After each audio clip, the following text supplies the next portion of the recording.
Good afternoon, and thank you for joining Community Conversations. Today, we are doing a teleteaching series that will go on for the remainder of this year and in 2021.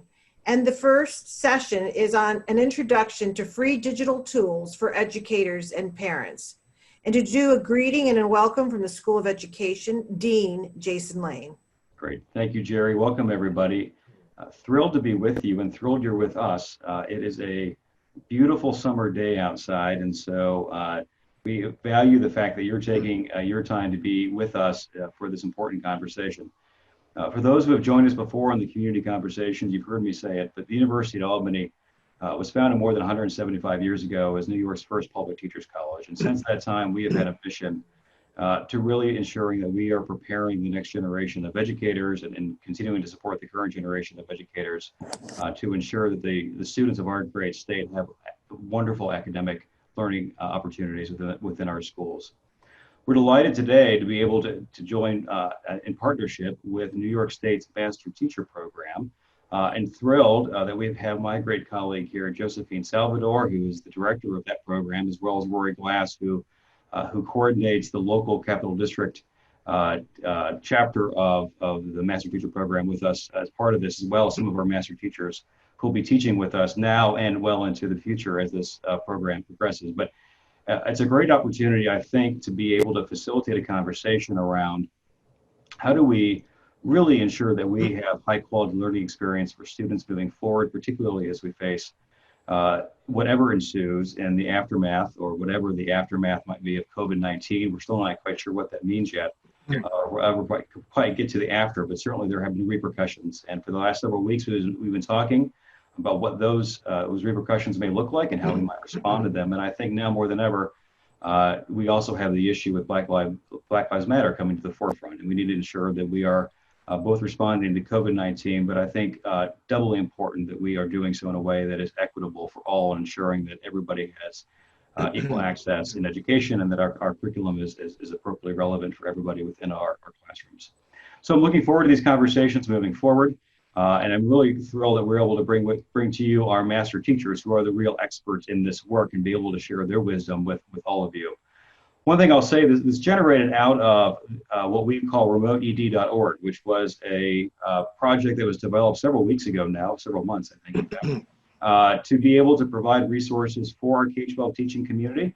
And we've expanded that now to parents as well, to be able to navigate what is happening in the learning environment due to COVID-19. And so you can find those resources on remoteed.org. What's exciting is this week we've now curated more than 1,000 resources on that site by subject matter and by grade level, so it makes it more easily navigable.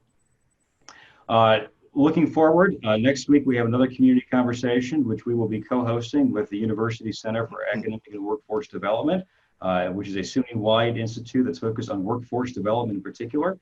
And so that is entitled Getting and Staying Ahead of the Career Curve. And so we'll really be focusing on issues of career development and how to think about sort of serving a variety of populations across New York State through career development. What I will note next week also is that we have a shift in time. That time is at 9:30, right, Jerry? That's not correct. Our usual time, so that'll be 9:30 next week. We have other series upcoming. We're doing one with Capital Region BOCES on leading in times of change, which is really focusing on leadership issues associated with the challenges of COVID-19. But we also know mental health is a real struggle for many in this space. And so we've launched a third series, which is Stress and Collective Trauma, where we have two experts, Alex Petersey and Alana Gordis, both faculty members here at the University of Albany, tackling these issues of mental health and trying to provide individuals with the tools they need to successfully navigate the mental health issues being created by COVID-19. So I hope you join in for all of those moving forward, as we also have some summer camps that are coming up. Some of those will be launched in partnership again with the Master Teacher Program. Really excited to have these STEM virtual summer camps available for students who are looking for ways to ensure that they are continuing to advance their learning and make sure they are preparing for their upcoming grade. We know that this past spring was a struggle for many as we made those shifts, and there's always that summer slide that occurs where loss of learning happens over the summer, and we're hoping that these opportunities might be a way to help stall some of that summer slide and get folks re-excited about education moving forward. And also our Capital District Writing Project as launching, I think, for the third year, summer camps for young writers.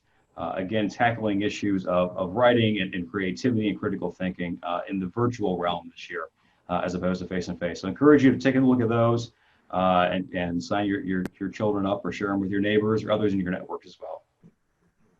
Next slide. So the Master Teacher Program, as I already talked about, is a new initiative from, fairly new. I guess not new anymore, Josephine. It feels so new, but it's been 5 years now, are we in? 8 years, holy cow. Time has flown by. I remember the inception. 8 years now, Master Teacher has been around and has been cultivating fantastic networks of teachers across New York State who are really dedicated to their craft and who are also dedicated to improving the craft of all teachers in New York State. And so at first we focused on high school teachers at the STEM level. It's now moved down into the elementary levels. But the idea is really to create a network of individuals who are recognized as exceptional teachers and utilize their capacity and skills to be able to better prepare all of our teachers for the classrooms and to create an environment of professional learning and a community network of people who focus on the improvement of teaching across all of New York State. And so we're thrilled to be able to house the Capital Region chapter of the New York State Master Teachers at the University at Albany. With that, Jerry, I think I'm supposed to turn it back over to you. Thank you, Dean Lane. All right. I'm going to introduce the director of the New York State Master Teacher Program, Dr. Rory Glass. Thank you, Jerry and Jason, and thank you all for being here. This is the first, as Jerry said, in a series that we're putting on, and the idea for me was that I wanted to offer a space in these community conversations to hear from the classrooms what teachers are doing in real time. When we first responded to the COVID crisis and the emergency remote education, in truth, there was a wide variety of experiences that came to bear in that situation. And as we were sharing our emergency responses to that, the School of Education did a lot of great work in getting conversations started. And I think this is just a natural continuation of them. And this is kind of how we do what we're going to do. We're running these on the fourth Wednesday of each month. Next month, we'll be doing one talking about collaborations between math and science in the classroom using technology at Desmo's program. And then at the end of summer, we'll actually be looking forward to what we think education is going to look like in the fall from our teachers and kind of based on their experiences, what they're planning on. So with that, we might as well get started today. Today, I have the privilege of introducing 3 teachers. Dave Fields is the math coordinator at South Colony High School. He's one of the leadership coaches at the Greater Capital Region Teacher Center, and he's going to be giving us his perspective on technology to use in the classroom.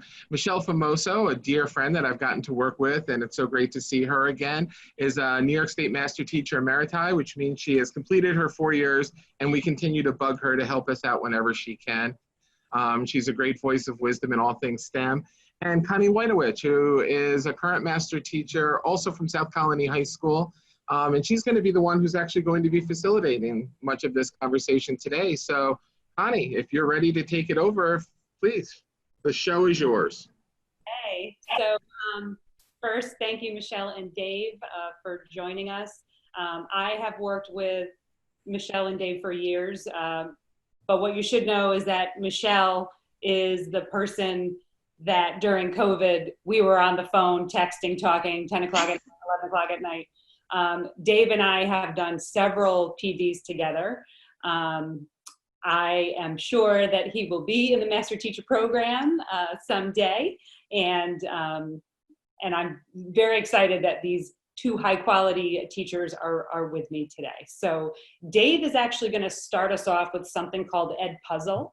Michele will then be moving into Google Classroom and Google Meet, and I will be wrapping it up with what I can fit in for Google Forms. So Dave, I'm going to give the floor to you. Thank you very much. I appreciate it. Thanks for the invitation, and thanks to Rory and Jerry and everyone else on this call for the opportunity to do this. And yeah, a lot of this came out of a lot of scrambling in March and trying to see, we had a 3-month experiment on what worked and what didn't. And what I'm about to show, this Edpuzzle idea, sort of came out of the middle of it. It wasn't the first thing I tried or I knew about. It was sort of about halfway through the crisis. We came up with this. Is there a way I could share my screen though? It looks like. Yes, on the bottom of your screen, Dave, since you're a co-host in the middle, there should be a green button that says share screen. It's telling me that I'm disabled though. That's the only thing. Okay, so that is a Jerry and. It's a one screen share at a time. So if Jerry takes off her screen share, then you can screen share. Okay. So Jerry, we're going to need you to stop sharing your screen so that Dave can. Thank you. Let me see. I think I also need to give Dave a co-host. Yep. Let's see. Yep. Okay. Oh, something happened. All right. You should be all set. All right. Confirmation that you can see my YouTube screen there. Confirmed. All right. So what I did originally was make a little video for, you probably won't be able to tell the difference between when I'm talking to you live right now is my voice on the video. So I made this little PDF to try to explain what Edpuzzle was. So I'll play that for a few minutes and I'll stop and talk about it, and then I'll actually walk through some live stuff. So I'll get started here. Edpuzzle. You can see at the top here, I tried to simplify it and call it instructional videos with embedded formative assessment questions. So to use words that we might already know, it's sort of like combining a screencast and like a Google Forms quiz, but in one thing. And a Google Forms quiz is something that my colleagues will talk about in a little bit, but it is a combination of those things. Blend them together. So as you're watching a video, as a student is watching a video, it'll stop every so often wherever you want it to, and a question will pop up that you have asked them. Multiple choice, it'll grade it for you. It'll even enter it to Google Classroom for you. But you can also do a short answer question, and you can add little notes. And that way it eliminates having to make a separate Google form for a separate screencast video. And I see 3 different ways you could do this. First way is you could go to any YouTube video that exists anywhere, or Khan Academy or anything, and you could turn that video into an Edpuzzle, but then you could cut part of it if you didn't want part of the video to go to the students. So like splice it almost. You could do a voiceover at any point. So your own voice is now periodically showing up throughout someone else's video. So it's a little more personable for your students or your audience. And the biggest one here is add questions. So that becomes the assessment portion of it. You can add questions whenever you want. If there's a particular place in the video that you want questions, you just add one there and it'll pop up for the student. And notes are just a type of a question. It's not necessarily asking for an answer, but it's like a heads up or an additional note. You could do the same thing by using an Edpuzzle video that's already been created by another teacher. It's sort of like a public domain library that's out there. Similar to Kahoot, if you've ever used a Kahoot. A lot of times you just borrow one that's already out there. But you can tweak those as well. So you could take a Edpuzzle that already has content and questions in it, but you could cut that. You could make your own voice on top of that. You could add questions that didn't exist. You could change questions that are already there, or just flat out delete questions that you didn't want in your version. And then you could just save it, kind of save as your new copy. The other way, which I started to do first, was make your own screencast. So now it's completely your own screencast, your own voice. And that kind of eliminates having to cut or voice over because you've already edited it to the way you want it. It's your voice, your video. And you wouldn't want to voice over your own video that you made, although you could. I just don't think you would need to. if you're going to make your own screencast, you'd have to upload it to YouTube, to a YouTube channel of yours, or download it to a device. So if you'd use Screencastify or Screencast-O-Matic, you'd have to download it like as an MP4 file. If you just use your iPad to make a video, it's already a file because it's saved in your camera roll. Then you could upload it to Edpuzzle from there. And there you would add your own questions and add your own notes. And the coolest part of this, or another cool part, is when you log into Edpuzzle, which I'll show you in a minute, and start an account, if you have Google Classroom set up, you can automatically link Google Classrooms to your Edpuzzle. So then you just click the classes that you want to assign that Edpuzzle to.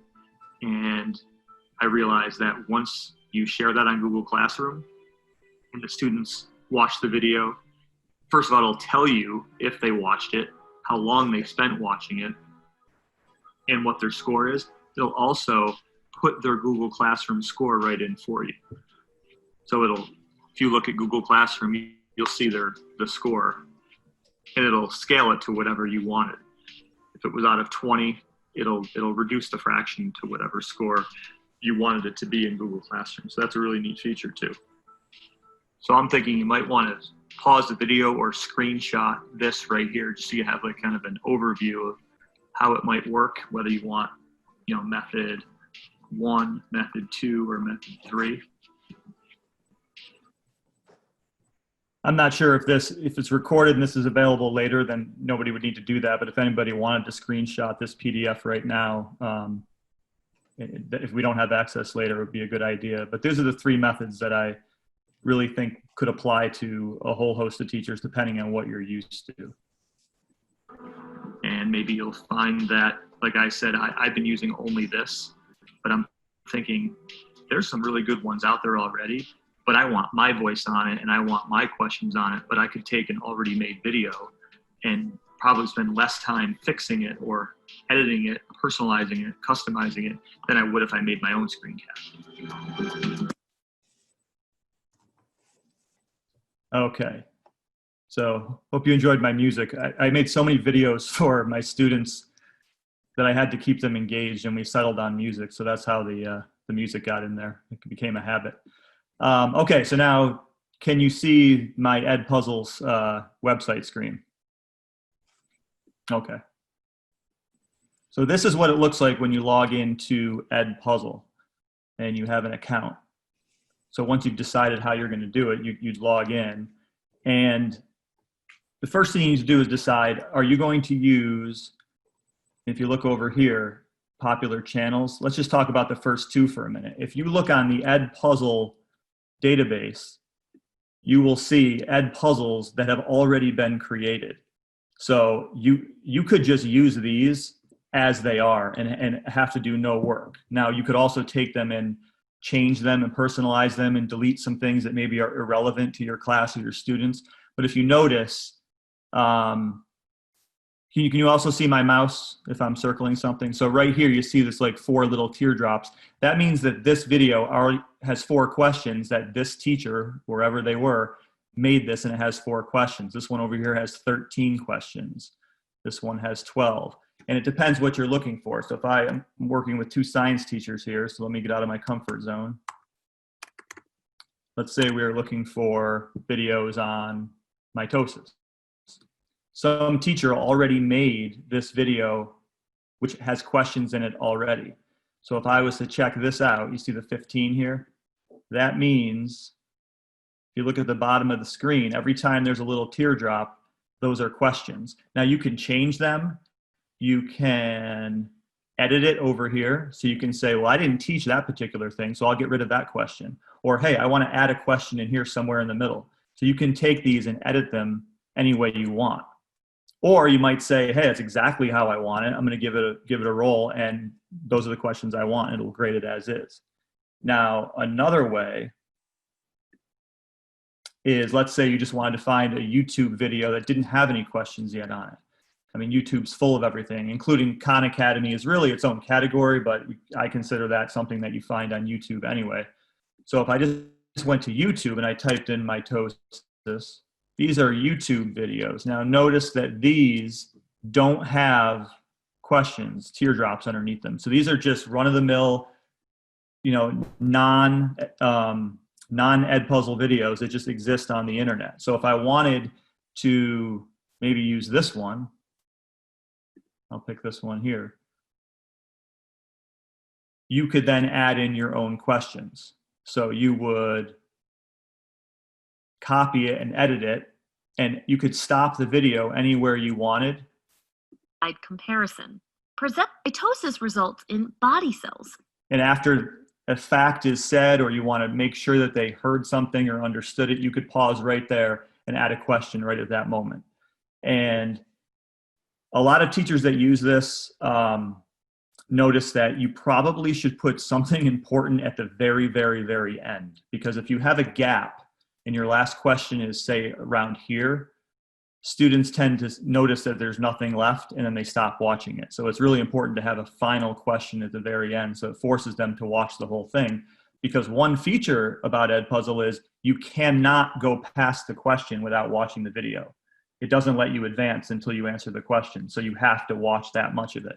And the more questions, the more condensed they are, the less chance that they're going to, tune out because they have to pay attention for that next question. So there's a little bit of, checking for understanding all the way through. It's a built-in formative assessment. Okay, now you could also upload your own. So if you have, let me go back over here. And I went to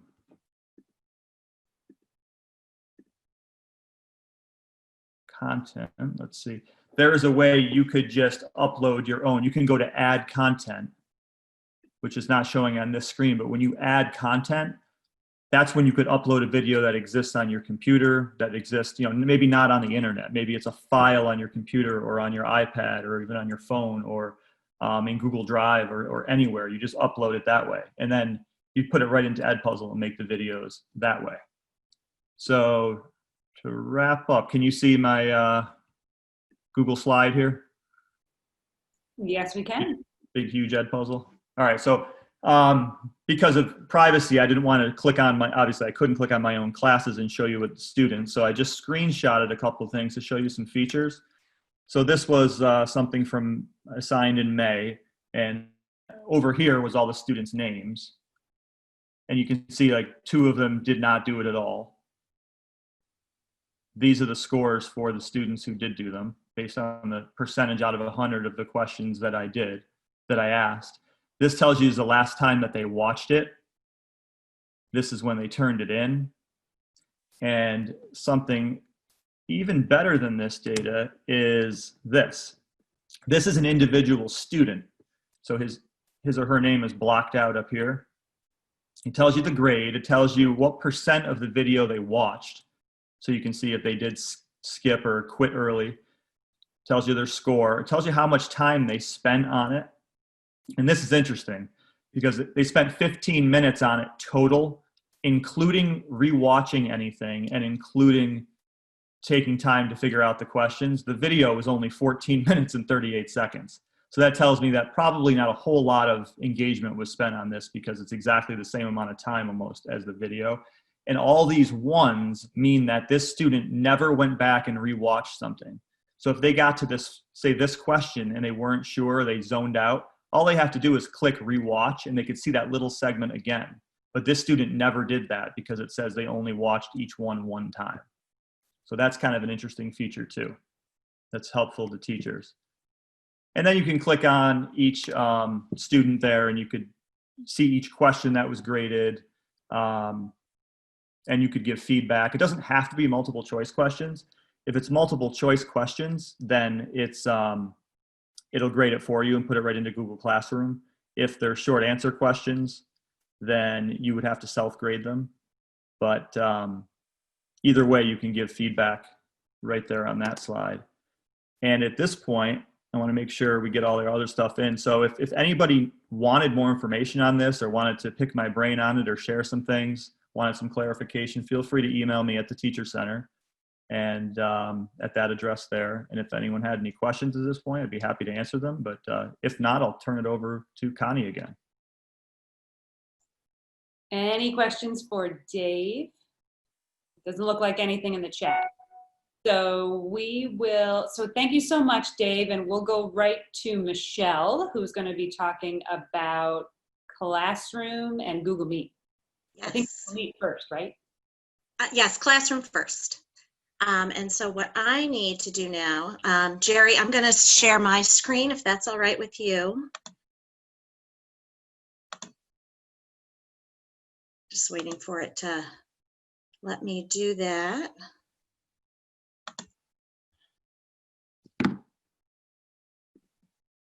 It's not letting me.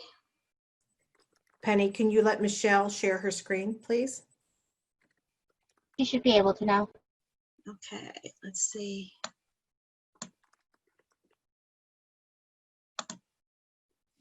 There we go.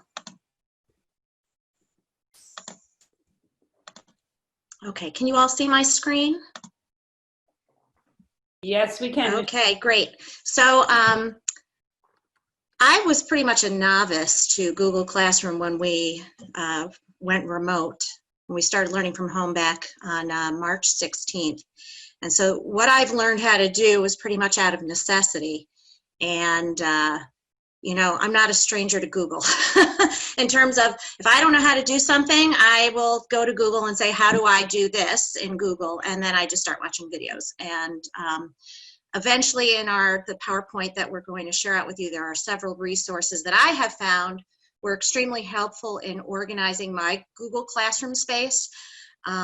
It was one of the free tools that came with our G Suite, so we were pushed as educators in my school district to use that tool for our remote online course management.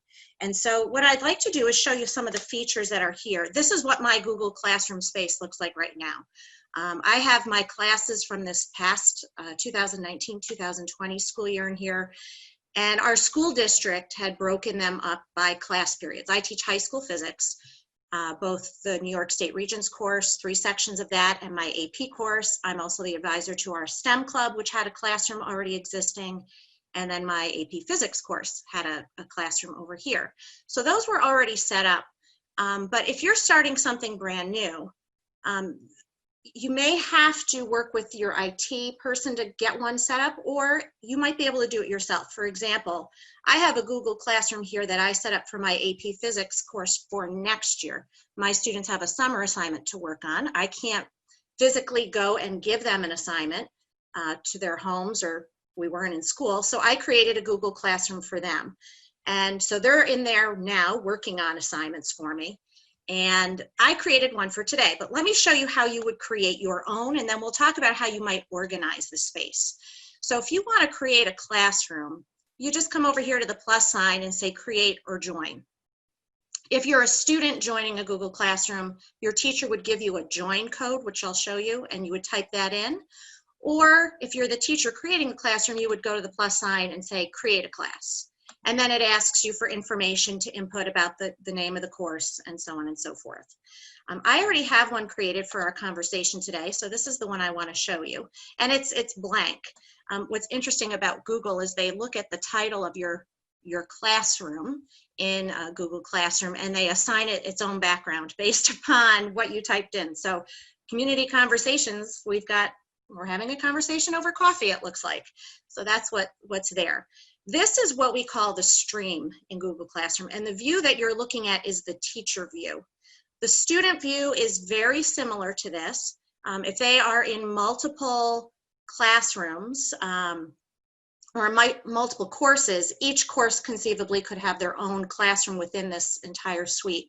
And when they logged in, they would see all those different blocks with all their different courses that their teachers have set up. But you'll see here right on the front page, there's a class code. And that would be the code that you would want to give students right here. If they were to join this, you would email them that code, and then they could just type that in with the join code, and they would now be part of this class. The other way to do it, to set them up, is to go to the People tab, and you'll see that I don't have anyone in here. Google Classroom allows us to have more than one teacher assigned to this classroom where they can make posts and push assignments out to students. And you can also invite students and their parents into this as well. So let me show you how you would do that. I'm going to use Connie as my co-teacher for this. So I'm going to invite her to do this, and all you do is you type their name, and she should pop right up because we are in the same school district domain. There she is. And then I would invite, and she will now get an email asking her if she wants to join. And if she joins, then it will change. You'll see it, she'll look just like I do there. There are other ways that I can eventually remove her if I want to. I can email her directly from here. And I can do the same thing with students. And this is actually what I did when I set up my AP Physics summer classroom. The students I was given a roster from my principal as to who had enrolled for next year's course. Oh, Connie has joined us. And so what I'm going to do now is I'm going to use Dave Fields as I don't want to use his home one. I have a feeling he's under David. There he is. Okay, so I'm going to use him as our test student here, and he's being invited as a student. And what I can also do for him, if I'm able to check him, you'll see that I am able to email him and remove him. And once he accepts the invitation, I'm also able to include guardians and invite them to join. If a parent, guardian, a member of the family, you know their email address, you can invite them to join. And then what they will be able to do is get summaries of things that you push out in the classroom. Oh, there he is. And you can see his parents. That's another colleague. Apparently, they've been practicing as being students, seeing what the student side of Google Classroom looks like. Michele Papa is another teacher in our school district. And you see it enables you to email everyone directly from here. But if I wanted to invite another guardian, there is a way to do that here as well. So that's how you get students into your classroom. Now, one of the big things you need to think about when you set up a Google Classroom is how you're going to use this. Think of your Google Classroom as a file cabinet. It's really about how you organize it. And there's no right way to do this, but simplicity, I think, is really the key. Think of the entire classroom as a file cabinet. And then each classroom within this Google Classroom suite would be like a drawer in the file cabinet. And within that, you have to think about how do you want to organize things that you're pushing out to your students. This stream is probably one of the most overused things in Google Classroom. At least this is what I realized from my own experience. Every time I would push something out to my students, it's going to show here in the stream as the default. And it can quickly become overwhelming. I learned that once we were learning from home and I was pushing things out to my students, everything I was doing was showing up in the stream, and my students were saying, I can't find this, I can't find this, where in the stream is it? And that's really not the way you probably should be organizing it. I think you want to really think about the stream as being like your announcements page. If you use Facebook, you know what I mean. The stream is that home page in your Facebook where you see all this stuff being posted, and it can get quite overwhelming to see things. So one of the things I would stress that you do, of course, there's all kinds of settings within Google Classroom, is you come over to the gears on the top right where you can adjust the settings for this class, like the name of the class and so forth. That you set when you create this particular Google Classroom. But down here under General, this is where we want to look. There's the class code, which in some instances, depending on who you're teaching, you may want to disable showing them this class code. If it's visible, your students will always see that class code, and they can then give it to anyone. And then if they type that in, they will now be in your class in Google Classroom, which means that they can also make posts and so forth. So that's something you might want to be cautious about. You may want to disable that and only let students in who you've assigned and invited in. In the stream, again, same thing. The default is that students can post and comment within the stream. Depending on what type of students you have, you may want it only to be set up for teachers. You really have to think about the kind of students that you have and what you want them to do within the classroom. This is the piece that I think is probably the most important, the classwork on the stream. Once I saw that there was a notification for this, I switched it off. And it cleans up the stream quite a bit. Let me show you, for example, in one of my other classes. I'm going to get out of this for a minute. And I want to show you in one of the other classrooms that I had this year what this does. This is my stream right now where I had some announcements. I actually posted something today. Our school district's doing a survey, so I wanted my students from this year to see it. But if I go back to the settings for this, and the notifications are hidden, but if I show those notifications condensed and I save it, I want you to see exactly what that does to the stream. Anything that I have pushed out to my students, here we go, is going to now show up. And it can become quite overwhelming depending on what you're pushing out. So that is one of the things I think you really need to think about is, do you want them to see everything in the stream or not? So I'm going to go back and disable that and hide those notifications for classwork on the stream. That way they only see the announcements that I'm specifically going to type there for the kids. And what you put there depends on how you're teaching. You know, we really don't know whether we're going to be doing asynchronous classes, whether we're going to be doing synchronous classes, whether it's going to be a combination, whether we're going to be in the school classroom, the physical space, or not. I could see if that we are doing a kind of a hybrid model that you may want to be putting anytime you're home an announcement in the stream, so that way students know what to expect that day and what you want them to do as an announcement, like you normally would. The other neat feature here for parents is that you can enable guardian summaries. If parents have enabled the Google Classroom where you set it up so the parents are there, like we showed you how to do with the email, you can then allow them to get guardian summaries, which is an inclusion of what work students are missing that they haven't turned in, what's upcoming and due, and any announcements that you're pushing out, assignments and so forth. That's where the guardian summaries can be very helpful. Of course, a guardian or family member has to elect to get them. Just because you enable them doesn't mean the parents will still get them. They have to say, yes, I want to get them. When you invite them in, they would then choose to turn those on. And so that's exactly, there's instructions here on how do the guardians get the summary. And you can look right there. This is all part of the Google suite of help for Classroom. All right, let me go back for a minute. There's just a couple other things I want to show you here. Google Classroom can do your grading for you if you want and so forth. You can have grade categories. And you can also set up a Meet specifically for each classroom right here with a link. I would suggest not necessarily making that visible to students. Again, it all depends on the kind of kids you teach. In some cases, you want them to be able to have the code to get into a Google Meet to do an online video conference. In some cases, you don't. Again, if the code is available, anybody that knows the code can then share it with other people, and then they can kind of bomb your Meet if you're doing that. So that's something you have to think about. It's really all in how you want to plan to do things within the classroom space itself. The other key piece to a Google Classroom, and this Zoom feature has been driving me crazy. There we go, we're back to a normal piece. I want to highlight the Classwork tab. This is where you're really going to push work out to your students, and you can see how I have this set up for this one class. Google Classroom has this idea of topics, and topics are what you use to help organize your space within the classroom.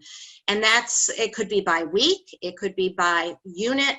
You probably want to have your resources here, things that kids are going to need to know all the time, like how do they get into your Google Meet, when are you having your office hours, your syllabus, things of that nature. And then you have your topics with listings of specific things.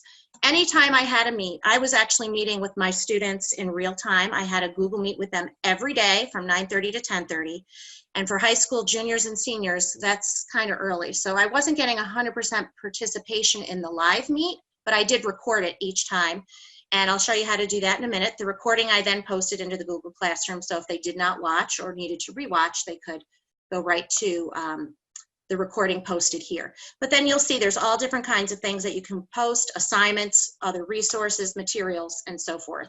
And the way you do that is by just going to the Create button and indicating what you want to create and post. And you can share things between the different classes that you have here. So once you push things out to students, let's say you're a teacher and you have things to grade, This to-do widget within Classroom, I think, is really important because it allows you to see work that is in progress, who's turned things in, what's due, and so forth. And then you can always go back. You can archive things under the, and things that you've already reviewed, and you can put them here so that way they're not front-facing all the time. Students also have a to-do tab, so they can keep track and filter by class in terms of what's there. For example, what's there to do. You can see these are things, I filtered it by one particular class so they can see, they would get a very similar thing, whether they've done it, whether it's been graded, what the grade is, whether it's missing. It actually says missing once the due date has passed, and so forth. There's also a calendar feature. Anytime you push out an assignment in your Google Classroom, there is a calendar for the students right here, and this links right to your Google Calendar. And so when you assign something, it will show up right in their calendar in terms of when it's due, so they have those due dates. Now let's talk about a Google Meet, because Google Meet is our video conferencing software that Google gives us, and there are several ways to get a Meet with your students. You can do it right through your classroom using that Meet link, where the students have that Meet link and can use it. Or you can actually schedule one right here in the classroom. So for example, if I click on today and I want to add, let's see, it's not going to allow me to do this right now.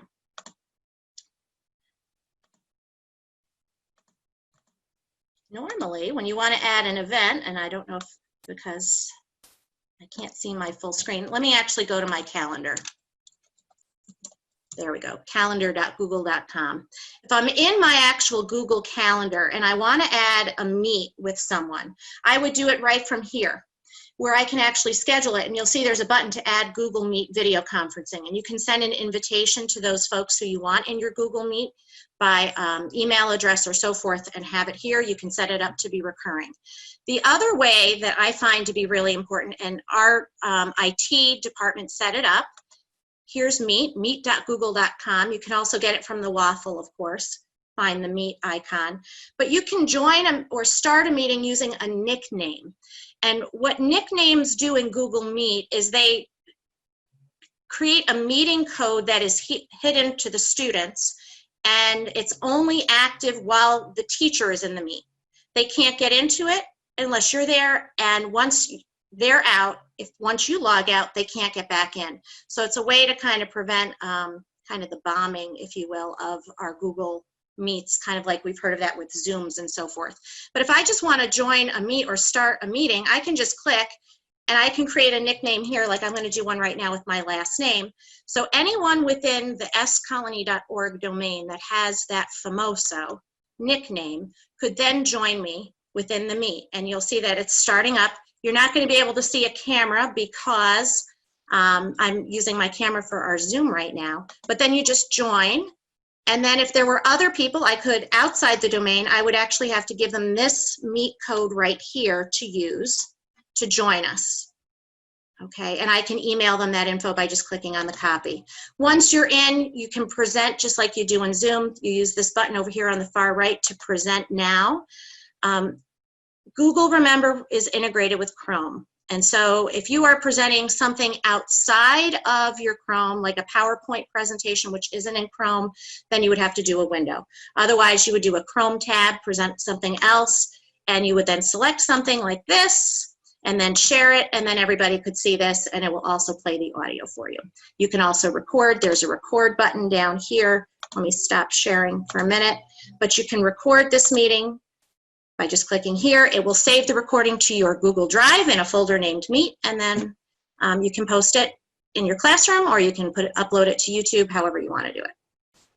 All right, so that's the end of my little presentation here. I'm going to turn that back over to Connie. It's a lot. You could spend an hour and a half at least talking about Google Classroom. Okay, so let me stop sharing. All right, so what I am going to do,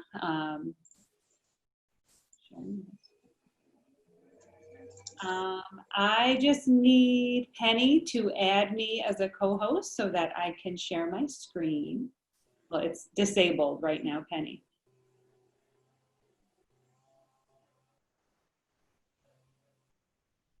Jerry, Penny. I'm waiting on Penny to. Okay.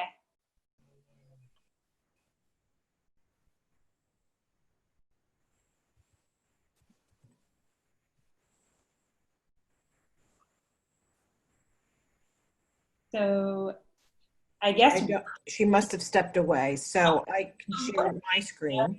Jerry, if it's okay with you, I did send you 2 links. Okay. And I'm pretty sure you can share your screen, so you can just press play on that first video where it's how to make a basic Google form. Sorry, I've made you a co-host. It was glitching on me. All right, great. Here we go. All right, so I am first, just kind of off of the back of what Michele just did, I'm very quickly going to just show you. So these are my Google Classrooms. This is one from last year. And just to kind of prove Michele's point, if you don't control that screen, the stream, this is what shows up, and it definitely overwhelms the kiddos. So another thing to keep in mind is that you should absolutely utilize like topics in Google Classroom to keep it organized for your students. All right, so anyway, I'm going to take a form that I've already made, and I'm going to post it to a classroom. This pushes it out to the students. So I'll click create, I'll click assignment, and I made one earlier today just called ecology quiz. Any instructions that I have, I would write them there, and I'd make them very simple. 1, 2, 3, nothing too elaborate. Again, you don't want to overwhelm the students. They have a lot going on. So I'm gonna need, okay, I have to do that. Okay, and then just click add, and everything that you create in your Google account goes into your Google Drive. Now this is whether you are a teacher in a school district or if you are a parent who is homeschooling your child and you have a Gmail account, okay? So all of that goes into your Google Drive. So click on Google Drive, and since I made it recently, it's definitely going to show up in my recent place here. I made a whole bunch of these called TeleTeaching. Right, there it is. So I click add, and one thing, if you are a Google school, that will show up, the ability to do grade importing, you definitely want that. It is a convenience. If you are in session, this will show up asking you if you want something called locked mode on Chromebooks, if you have Chromebooks at your school. What that means is that students can't open any other tabs when they're in your Google form. So it is kind of, it's like a security measure as far as preventing any cheating. But if it's an open notes quiz, or if you're just checking for understanding and you want them to use resources, you don't want to click that. And in light of COVID, I haven't clicked that once since we've been doing remote teaching. I kind of needed them to kind of pull from other sources. You note whatever amount of points you want this to be worth, you note the due date, and then again, give it a topic to keep it organized. And then you just click assign. And then voila, it will show up here. It will also show up in the stream if you have it set up that way. All right, but my job is to show you how to make a Google form, a really basic Google form.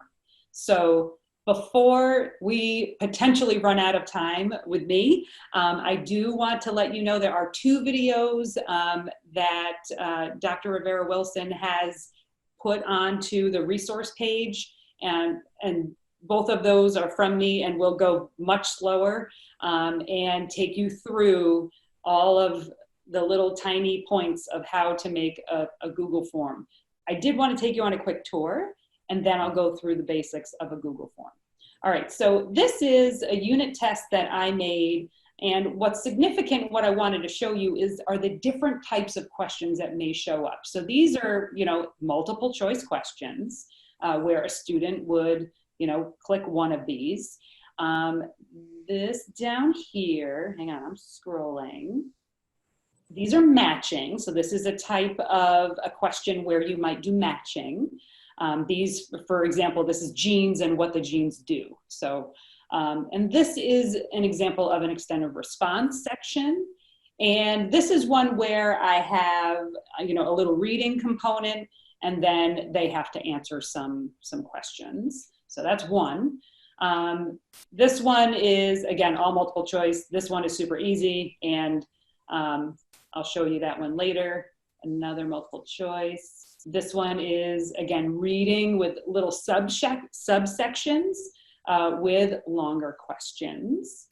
And this one, I would just call this a best practice. When we were doing the remote learning, the best way that I felt like that I could really make sure that I could at least make sure that my students were checking in every day was to take daily attendance. And I did it with a Google form that I did every day.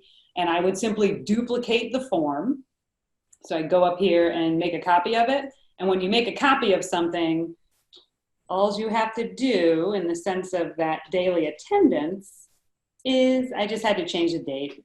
So let's say today's the 24th. And boom, I just made a copy of it. And voila, it will show up in a new tab. It's taking a minute. It will change the name of the file up here, but you'll also want to change it here. And that is another use for it. All right, so let me get to basics and teach you how to make a basic Google form. All right, so whether, again, you're a parent homeschooling your child or you're a teacher, whether you have you're in a Google school or not, you will need a Gmail account, and you'll go up here to your waffle. You click on this, and hopefully there is an icon that looks like this that says forms. All right, so if that shows up, click on it. If it doesn't show up, it's okay. Just go to Google and literally Google Forms and click on the link that shows up, and it will show on that landing page, it will say go to Google Forms. Click on that, and then you're going to wind up in this page. So just so that I teach you like the best practices that I've learned for doing this for years, I'm going to start with a blank one. And kind of like what Michele did, kind of start with the end in mind, teach you from all of the mistakes that I've made through the years. This is probably the most efficient way and effective way to get the most out of a Google form. So I'm going to click on blank right now. And the first thing that you'll want to do is go to your settings. So I go to settings. You'll notice there are 3 tabs. Now, if you're in a Google school, this will already be checked for you. Depending on whether or not you want students to be able to retake this or not, you may want to check this to make it only a one-time thing, or you may want to leave it unchecked if you would like them to retake it. Some people want their students to have the ability to edit after submit. Some teachers would say, no, I just want them to make out a new form. So whether you check this or not is up to you. And typically, I actually don't check this because this would allow students to see a summary chart of everybody's results, not necessarily, not with their names, but because if you're doing a long response question, you just never know what sort of things students are going to share. So I kind of keep that unchecked. If it's a poll and they are very fixed questions where, it's A or B, and there's no student identifiers, I would check that. I have done that in class, but typically I don't. All right, so now we go to presentation. I like to show the progress bar so people know where they are and how much they have left. You can shuffle the question order. I have done this for when we are in session, in class, where we have kids with Chromebooks taking a little mini quiz next to each other. It helps with wandering eyes because they're never on the same question at the same time. And then again, I typically don't have this checked, but this will show the student a link to submit another response. The confirmation message by default just says your response has been recorded, but you can personalize it. So you can say, and I like to communicate as much as I can. So I can say, oh, nice job. Now it's time for you to put your Chromebook, I'm not spelling that right. Time for you to put your Chromebook away and take out your lab. So without my words, I'm telling them what to do. I'm not distracting anyone else in the classroom, but I am communicating non-verbally what my expectations are. And now for the really important one. If this is an assessment, you need to tell the computer that this is an assessment. So you want to go to this quizzes tab, make this a quiz. And again, this is another place where you can turn on that locked mode. It's up to you. Again, during COVID, I did not. But if we're in the classroom, yes, I would. And then as far as these last options for releasing grades, if it's all multiple choice, absolutely immediately after each submission, they get immediate feedback, and they can see any missed questions that they had so that they can again understand what they got right and what they got wrong. Or if we're talking longer extended response questions, you should click this one later after manual review. Later on in the day, you can grade these, and then you can push the grades out to the students. Again, if you're doing anything other than multiple choice, you should definitely select this. Otherwise, on the student end, it actually shows up as a 0 and they freak out. And you don't want to freak them out. We don't want to stress them out any more than they already are. Okay. All right. So now we'll click save. All right. So that is the most important part, are your settings. And once you do this and you click save, think of this as like a template. After you make this quiz up, you can just duplicate this form and make little changes, and you never really have to kind of think of this again. All right, so I'm going to title this my ecology quiz. Once I type in a title, I go up here and I click here, and it automatically shows up there. That step is important, otherwise it stays untitled. And again, think about this as a file in your drive, because this actually will go right to your Google Drive. All right. Okay, now, first thing I definitely want on any sort of quiz or anything that I want a student to do for me, I need identifiers. I need first name. You'll notice that Google kind of recognized that already, and it made it a short answer question. Great. I don't need to make this worth any amount of points, but I do want to require it. Now, the next thing is obviously going to be last name. So I'm going to make my life easier, duplicate this, and just modify this to say last. Everything else is the same. Great. Now the next thing, and this is one of the videos that I sent to Dr. Rivera-Wilson, is your preps. All right, so if you have, for example, like I teach 2 biology and 1 personal genetics and a couple AISs, those 2 biologies, I want to be able to sort that data for when I'm inputting my grades into my grade book. So it's really helpful if you add a field that just says period, and let's say I have periods 2 and periods 4 for my biology. I like drop downs, but multiple choice check boxes and drop downs are all pretty much the same. But I like drop downs because they take up less space. I definitely want to require this question. So now think of this little section as when the students are putting their name on a paper. All right. The next thing I definitely want to do is create a new section for the actual questions. So I click on this icon at the bottom that says add section, and I want to title that section. These are my questions. All right, so my first question, let's say yesterday I covered the difference between abiotic and biotic factors. So my question is, which of these is a biotic factor from the picture below?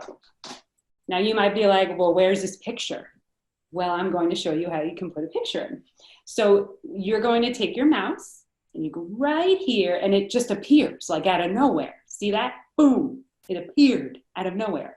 Click on that, and now you have some options. You can upload a picture, but hey, what's easiest? I can just go to Google and I can search for an ecosystem. I can spell it correctly. And I like this one. I will click insert. And there's the picture. So now what I need to do is I need to tell the computer what are the options I want to give my students and which one's correct and how many points is this worth. So let's say, all right, I said biotic. All right, so I'll say grass, clouds, rocks, and water, right? Okay, so now I need to tell the computer, so I click on this that says answer key. I'm telling the computer that this is going to be worth 1 point, that grass is the correct answer, and I click done. I also want to make sure that this is a required question. Now, I did want to show you, after your students take a quiz, what exactly does it look like? So that is how you make a super basic quiz in Google Forms. I encourage you to, go crazy and try to, research and do all sorts of different things with different types of questions. You'll notice that there are, hang on, add a question. Oh, sorry, here. These are all the different types of questions that you may possibly use. So one that I want to focus on is the file upload, and just to show you what that looks like, but also what it looks like when you sort your data. So I put in a bunch of dummy data to that form that I just made for you. And I sorted it by period, last name, and you can see their scores. They didn't do very well because I just clicked randomly what the answers were. But what I love is that this is what you're going to focus on, and that is what you're going to use to put your data into your gradebook. This was what I used to take attendance, again, after I sorted. I hid the names because of FERPA. I didn't want to have that available. But this is one where if you have a file upload and you look at your student responses in a Google Sheet, you just click on that, that link and it will take you to the picture that they, or the file that they uploaded. One more thing. All right, so here, for example, just so you can see what responses look like in a Google form, just click on responses. There's actually 4 different ways to look at it. You can look at a summary of your overall, and I only did this with one fake student, so I have 1 response. You can see each question. So this is the answer to the first question, which is first name, the answer to the second question, which was last name, or this is also a drop down with the answers. You can grade it here, and make sure you click save. And you can also look at each total individual, if you wanted to focus in on just one student. So this is everything that this one student put forth. And again, I can assign points, which I'm doing randomly, save. But what I love the most about Google Forms is that you can click on this and it makes a spreadsheet for you. So when you click on that green icon right there, just click create when it prompts you, and everything shows up in your Google Sheet that is linked to your form. So I know that we just went over by 6 minutes, but I did my best to do my presentation in like 10. So I am going to stop sharing my screen, and I want to thank you for your attention and for this opportunity, and we'll leave time for questions. Thank you, Connie. So we are pressed for time, and I want to be mindful of that. So I am just going to quickly scroll and say that we can continue this conversation on Twitter. So if you're interested and have some additional questions in reference to today's presentation, I'll ask you to join us on Twitter. And I'm going to turn it over to Dr. Rory Glass, to kind of explain how we're going to be responding to those Twitter comments. Great, thanks, Jerry. So when we were talking about doing these, we had talked about leaving the conversations open because we thought we may be pressed for time often, and we didn't want to cut off room for conversations at the end or for questions. So we're going to be monitoring the Atlas Ed Twitter at Atlas ED. And we're going to be monitoring that on into the future. Since these are going to be archived videos, it may turn out that someone goes back to it or sees something a year from now and winds up having a question about it. And we thought it was best to just continue to monitor them onto the future. So any questions at any time, you can use the Twitter handle and forward the questions there, and we will get responses for you and get them back to you in a reasonably timely fashion. If it's 100 years from now, we're all dead, hopefully somebody will have picked up the mantle and will continue to do that for us. But again, I would like to thank you all for coming and sticking with us. And it was great having you all. We hope to see you next time. Jerry, anything else? No, and the copy of this video will be available on remoteed.org. That is REMOTEED.org. And thank you all for joining us. And I want to thank the panelists for their wonderful presentation today. And I wish you, as practicing teachers and as New York State Master Teachers, a wonderful summer.